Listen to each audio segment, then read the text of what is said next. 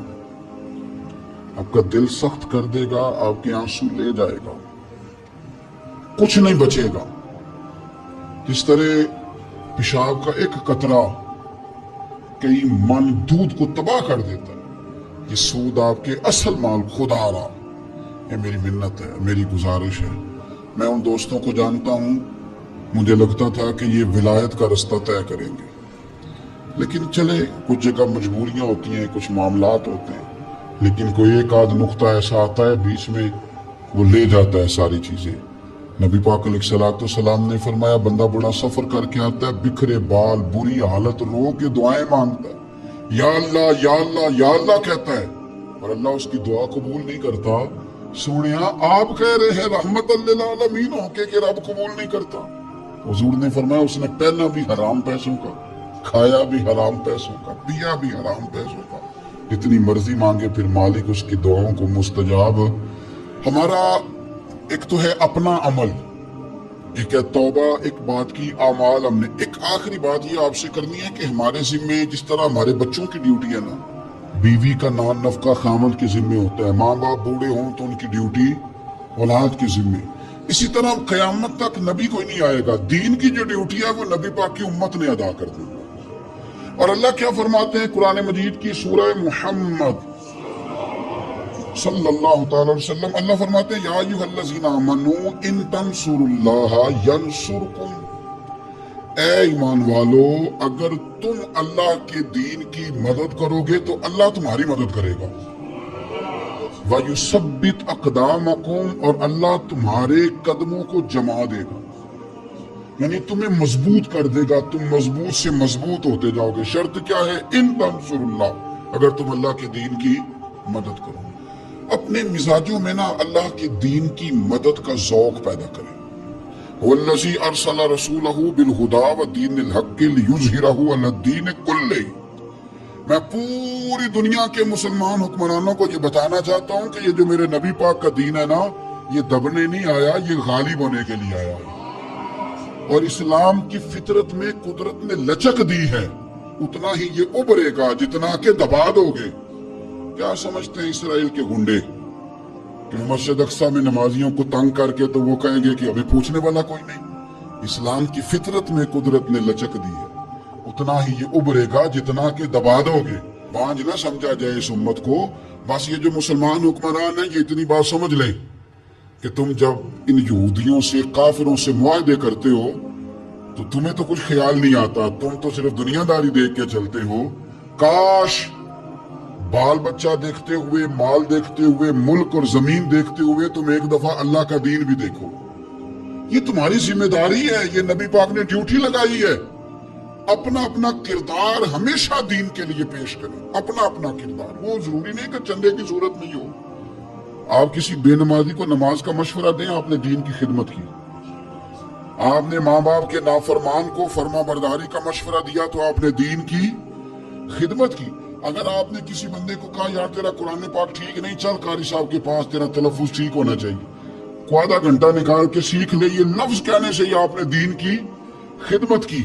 میرے نبی پاک صلی اللہ تعالی علیہ وسلم نے فرمایا ایک جملہ بول کے جو دین کی دعوت دے گا، ایک ایک جملے پہ اللہ 1,000 سال کی عبادت کا ثواب دے گا۔